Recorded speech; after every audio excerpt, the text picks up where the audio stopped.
This is Full Coffers with your host, Phil and Toni Buggs from Abundant Harvest Christian Fellowship Ministries. And this week on Full Coffers, The Journey, Part 15. Wow, well, we left you guys with some heavy-duty stuff in terms of our son, Philip Jr., with the unfortunate situation of him being arrested at school for possession of marijuana and all of the things that came with that. Crumbling down. Yes. Our nice, neatly packaged world was no more. Yeah, definitely. And, you know, as I was reliving that story, as I was telling that story, you know, one thing that I know that parents can relate to when I say this is that when we have children and when they're first born in this world and they enter into this world, we have so many hopes and dreams for them. And we always say, well, we want our child to have a better life than we did. And we were no different. No different. When the kids were young, Kyle, you know, she adapted to music naturally. It was natural gifting. She played the violin for years, and from elementary school up until the time she graduated from high school. And Philip always wanted to be a police officer. And so, you know, we thought those were very noble ambitions, and we definitely encouraged them. We looked at our kids as they were growing up, and we didn't force them into, and I guess I used that word, that we didn't force them into certain vocations or things that we did. Right. I was very comfortable in my machining trade, and Toni was very in the comfortable legal in profession. the legal initially, profession. yeah. But we didn't expect our children to go into those fields. We looked at what they were interested in, and we just nurtured those interests. And that's why Toni had mentioned that Kyle gravitated toward music. My side of the family is music. I would watch her play drums with me or sit on my lap while I play drums in the basement, and found there was a natural rhythm about her. Philip, it was just him. He liked kind of combat, you know, war. You know. So he gravitated toward that. For as much as he knew about law enforcement, he wanted to be in law enforcement. In fact, as he got older, we found a cadet version of the Nashville Police Department. And we got Philip enrolled in there. When I was coming up, it was Cub Scout and Webelos, and I went into Silver Air Patrol. With Philip, he gravitated toward, in a sense, that way, but we found something that was related to law enforcement that he seemed to like. He actually enjoyed it. He enjoyed it. So when he was arrested and at that time put on probation, unfortunately, he had to withdraw from that program because, you know, again, it kind of conflicted with what the program was about. So here we are. Philip is expelled from school. So this was like in March or April. So the rest of the school term, he had to stay home. And the other thing was, in terms of the next school year, we were thinking, what are we going to do? Because the alternative was alternative education. And Philip and I both thought, if we put him in that environment with what he just was arrested for, he's going to come out worse than what he would have been. So we were actually blessed to be in careers by that time where, although Philip traveled a lot, when he wasn't traveling, he was able to be home. And I had gotten out of the legal profession and started my track on management and nonprofit. And so I had flexibility in my job.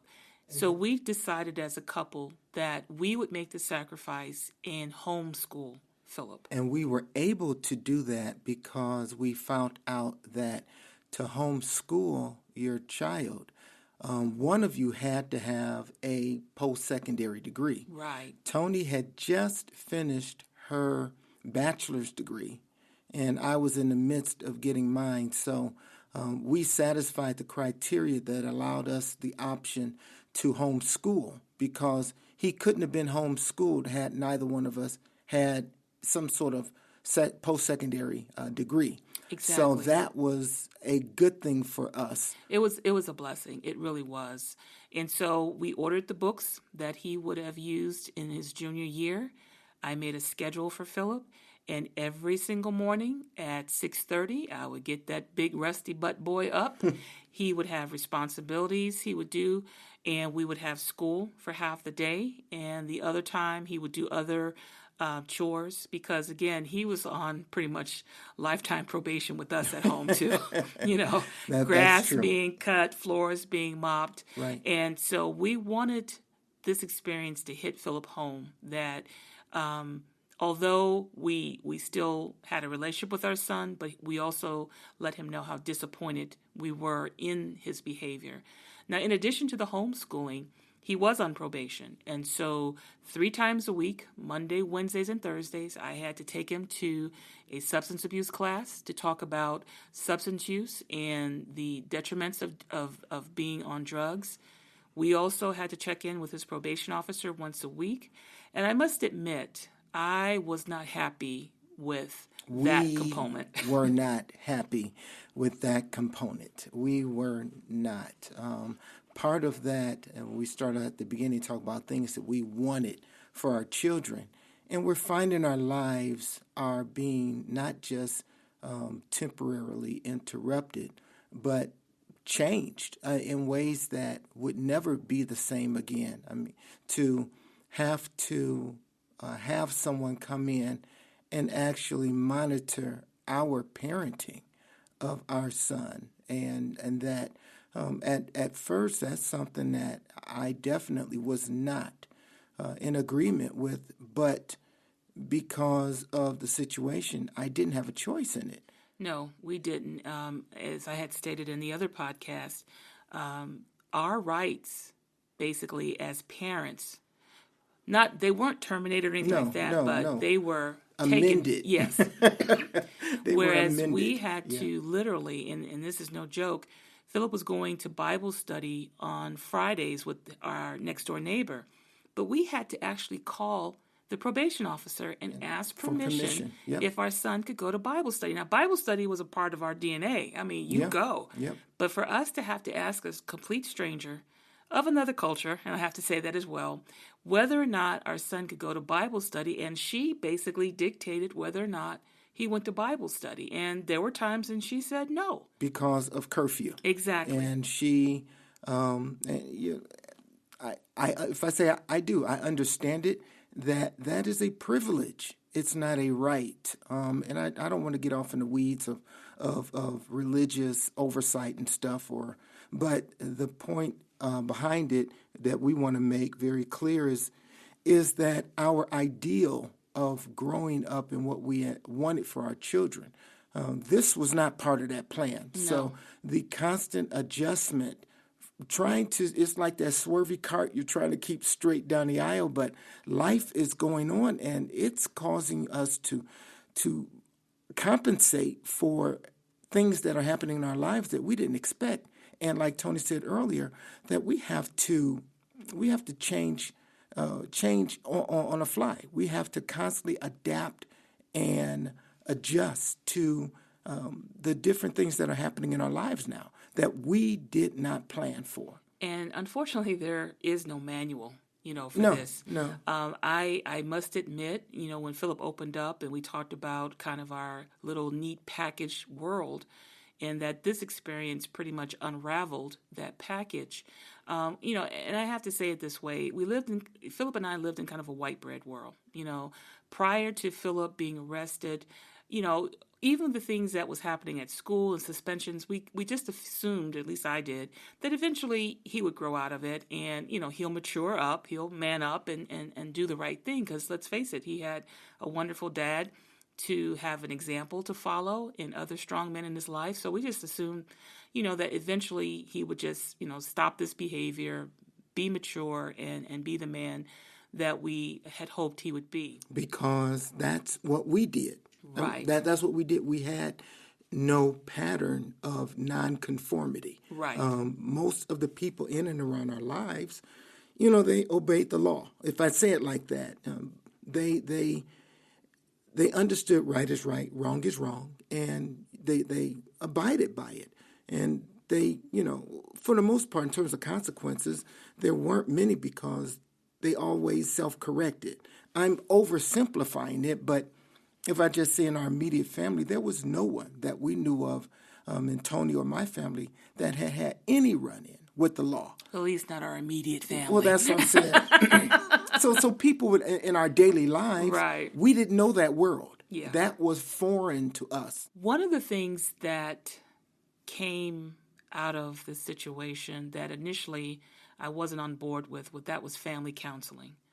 We had to have a counselor come to the house twice a week, once for the family and once individually with Philip. And I didn't like that either because, again, this is my kid. Nobody knows my kid better than me. But as part of the agreement, I had to open up my home. But one thing that I did learn from this gentleman that came, he said to both Philip and I, you need to pick your battles with Philip. I mean, we were, how can I say, we were firm parents. I do believe we were fair. I think our kids would agree with us that we were fair, but we also held them to task. And if they went outside those boundaries that we believe to be boundaries that they should stay within, we would correct them. Now, it wouldn't always be corporal punishment. It could be, be on punishment inside or whatever. But when they would get too close out, we would, steer them back. But this counselor said, instead of getting on Philip for every little thing that he does, pick your battles. And that has stayed with me up until this very day. And Philip's almost 36 years old. So that was a positive in that experience. So we homeschooled Philip. And also during that time, really briefly, one morning when Philip and I were at the table doing work, and I think my husband was doing something. The date was September 9th, 2000. September 11th. 2001. Yeah. And so we were actually at home, and we witnessed on television what was going on. Right. I bring that up because it was a time that, although we were going through our own personal battles with our son, living through that trauma, it kind of put a lot of things in perspective for me and for our family. I'm kind of glad that we were at home. Kyle was at school, but I was glad we were at home because it seemed at that time everything was just kind of going crazy. Our family was kind of at a disarray, and the world was kind of at a disarray. But we witnessed seeing that actually on television while we were homeschooling Philip at that time. Yeah. So, but we got through that. We stuck on Philip in terms of his lessons and his grades, and it came a point where we had to get him re-enrolled back in school. A year had passed. He was eligible to get back into school, and Philip had to take an entrance exam to get back. And really what that exam was, everything that he had learned at home, it was kind of like, what did you learn in the 10th grade? Because if he didn't pass, he would have to repeat the 10th grade. The 11th grade. The 11th grade. Yep. Yes, thank you. Yep, the 11th grade. Yeah. And the blessing in disguise about that situation was that the vice principal, who was also the football coach, really liked Philip. I mean, when Philip got arrested, this vice principal said how disappointed he was, but he still cared about Philip. Mm-hmm. And so he administered the test. Mm-hmm. And without saying too much, Philip passed the test. And he was able to get back into school, and he was able to get back with his class of 2003. 2003. And so we were very thankful for that. I think Philip recognized the error of his way and really made an effort to do better in his senior year, or coming up to his senior year. Agreed. Now, I'm going to reverse a little bit, because while Philip was a junior, our daughter Kyle was a senior. Yes. And giving a little background about Kyle was the kid that if you didn't look up, to see if she was physically there, you wouldn't know Kyle was there. Kyle had a job when she was 14 years old, working at a restaurant, and she saved her money, and she had good grades. She went to a performing arts school where she honed in on her craft in music, and she was doing well. So we thought. Until that fateful day. So if you guys go back maybe one podcast or possibly two, when we had that discussion about dating, and it was bait just and switch. Yeah. I chime in there. The lessons learned from a father is that when you have an ocean liner and you've charted the course, even if you find that course is wrong, the worst thing you can do is try and turn that ocean liner 180 in a mile. It takes gradual turns. And I believe that the lessons learned from me is the idea of trust that I did not. And I am on that ocean liner, turning that rig around and not recognizing that Kyle had shut down and she had basically just deferred what course she was really going to head on. Oh, yeah. And she just bought her time. So, with that being said, as Philip said, Kyle was dormant. She shut down after that frank conversation with her dad about dating.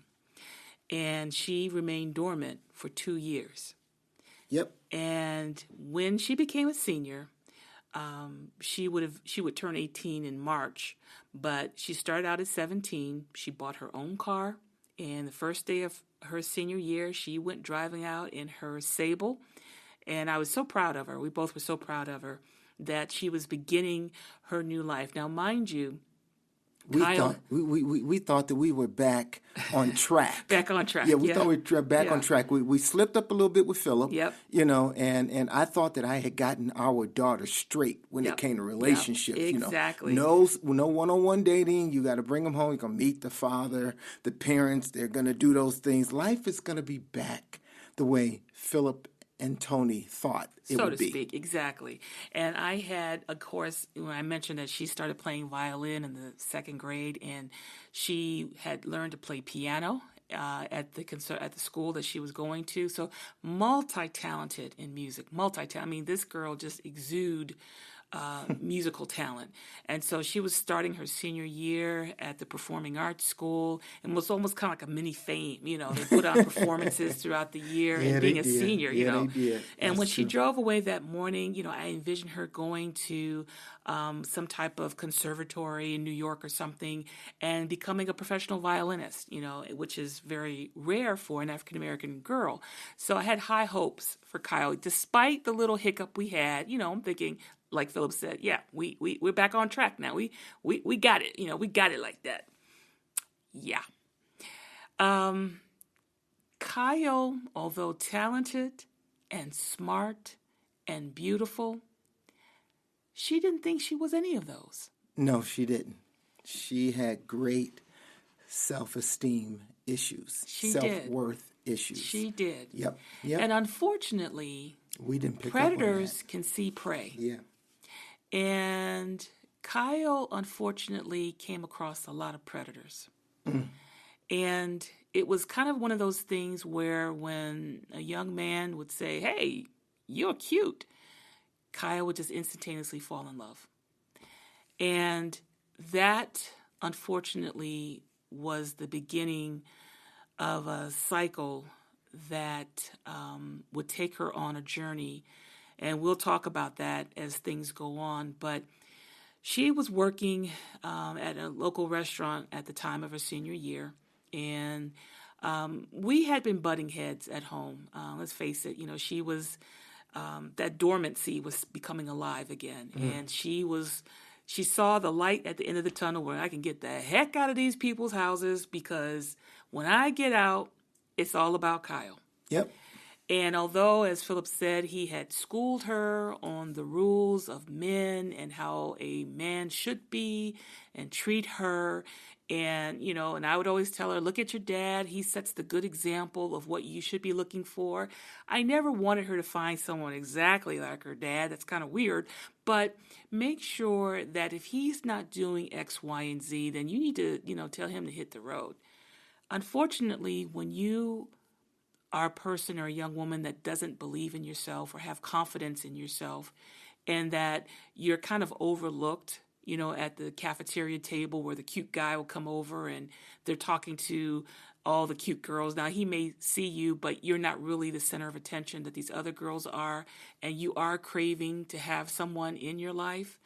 When that first person comes on, whether they are worthy of you or not, you're going to gravitate to that individual. And so when she was working at this restaurant, she gravitated to such a young man. And we're beating all around the bush. Let's just go ahead and just hit it. One day, we were coming home or something, and it was a school dance that night, and Kyle was going to go. Well, she did. And she did. And so she had gone by the time we got back home, and her brother Philip came in, and, we were just kind of in the bedroom, just kind of laying around watching television. And he says, well, I really don't know how to say this. And, of course, we're thinking of something he's done. Right. And he said, Kyle's gone. And we both said, well, we know she is. We know she's at the dance. And he says, no, she's not at the dance. She left a note that she took all her clothes and she is leaving home. And she's going to go live with the guy from where she worked. Yeah. So, here we go again. That cold slap. Yep. The and ringing. I'm like, what did you just say? And yep. Philip kind of Junior hesitated for a minute. Like, hey, it's not me this time. Don't get that look. It's not me. Is it Kyle?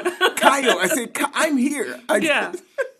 And, I'm like, what are you talking about? Again. Yeah.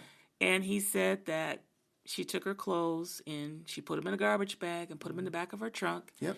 And she was going to go to the dance. And after that, she was going to go to work. And she and this young man were going to go live life.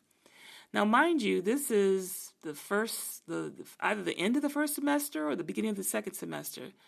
So initially, Philip and I, we get up, put our clothes on, and we're heading towards school. Yep. And I'm going in the gym. And I didn't care how I looked. I didn't care who I embarrassed because I had one focus and one focus only, to find my kid. And we asked around. Yeah, she was here, but she's not here. And so we go up to Burger King where she worked. And the young man was there and he left. And nobody knows where he lives or whatever.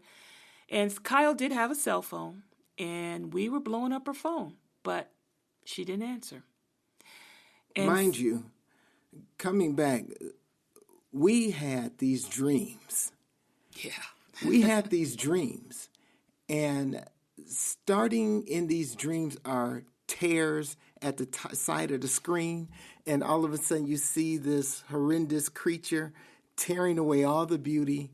And this ugly face is sticking its head into what you thought you had built up as a life for your children. Yes. But now you are dealing with the reality of choice. Yes.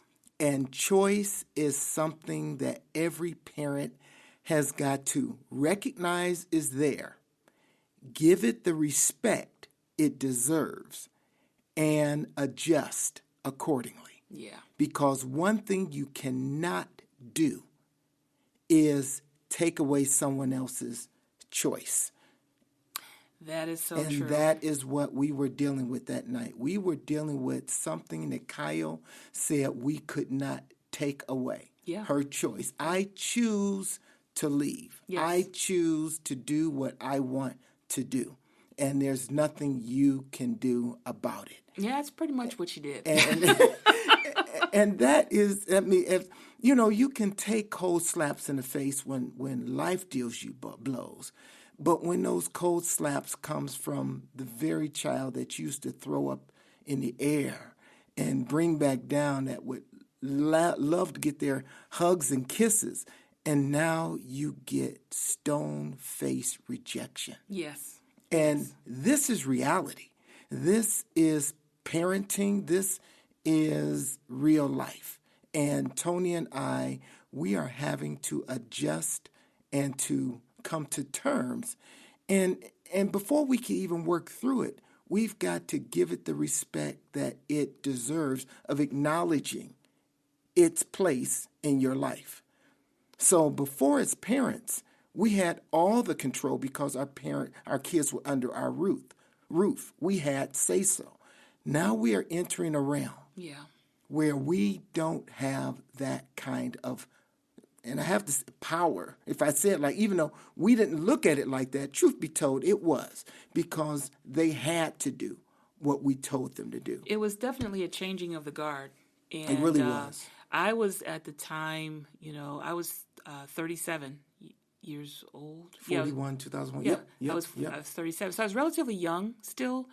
And again, this was not in the memo, the playbook. No, this was not. And so when, constantly calling her, and then, of course, my husband out in the street looking for her, and finally, I guess she got tired of me calling. She finally picked up the phone, and this is a family show, so I'm not going to really tell you what I said to her, but flim flying.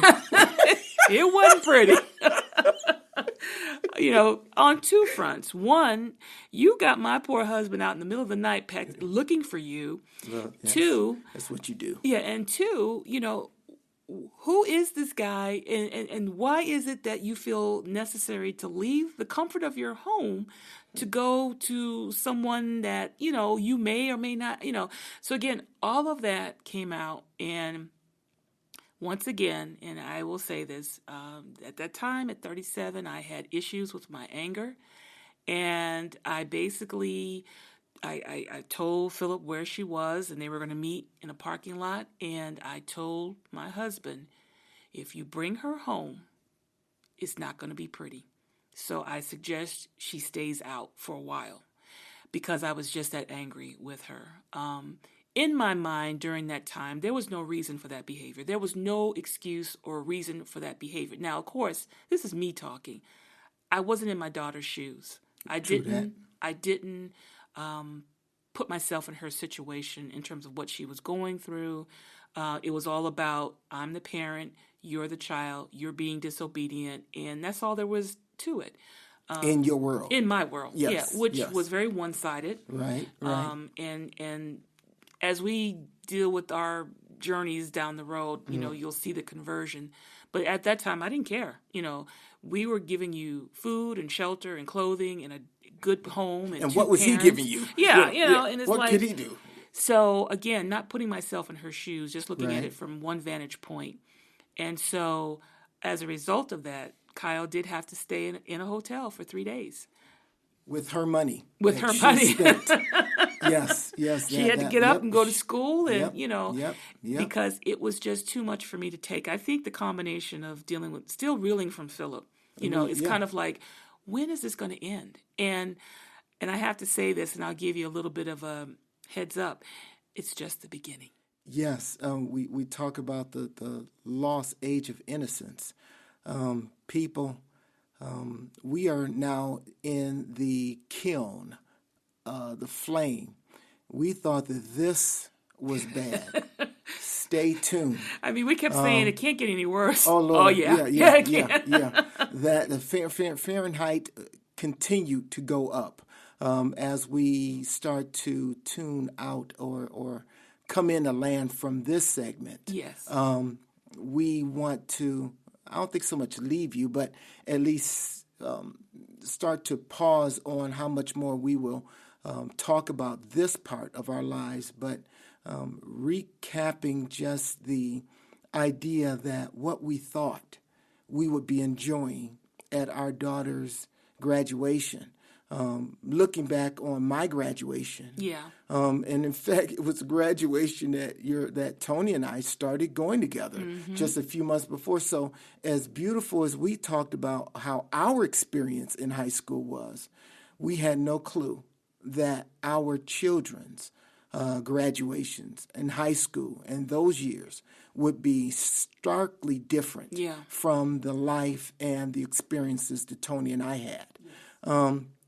So I think that if I'd say lessons learned, and I don't know if they're complete, I think they're more so just thoughts as we continue to share our story with you, is that you're going to make mistakes, even as Christians, if you can believe that.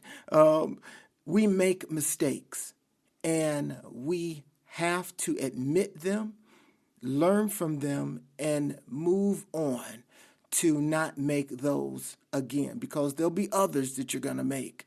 Learn from those mistakes, and please don't be afraid to say, I was wrong as a parent. And I had learned to start doing a lot of that, and understanding what that counselor talked about in terms of picking your battles. One of the things I learned out of that was that I was so critical of everything Philip did. My focus was on correcting what was wrong rather than awarding or applauding what he was doing right. And so, while I saw myself as a good parent, what Philip saw was a person that he felt he could never please. And that was something that I really didn't pick up on until later on. And I had to apologize for that, for that. But that'll come because remember, we're just on the kids at 17 and 18. Our kids are 37. Mid-30s Yeah, now. So we have a lot to talk about. But again, we're going to leave you with that. We'll pick it up on the next thing. But again, we just want to interject again, is that in all of this, as we talk so far as we get to what's happening in the future, the one thing that we both would like to leave for you is that there has to be a point when you come with your children, you have to accept them for who they are. Yes, you do. And that was the lesson. And if you guys don't get anything else out of that, we, like I said, we only have touched the surface, but we have learned as parents of minors back then and of adult children today, is that you have to find a place where you accept your children for who they are. That's it. So on that note, we will talk to you next time. All right. This episode was produced and edited by Miss K. Simone. Cover graphics by Indefinite. Music by Miss K. Simone. So until next time, I'm Phil Bugs. And I'm Toni Bugs. Wishing you a wonderful week.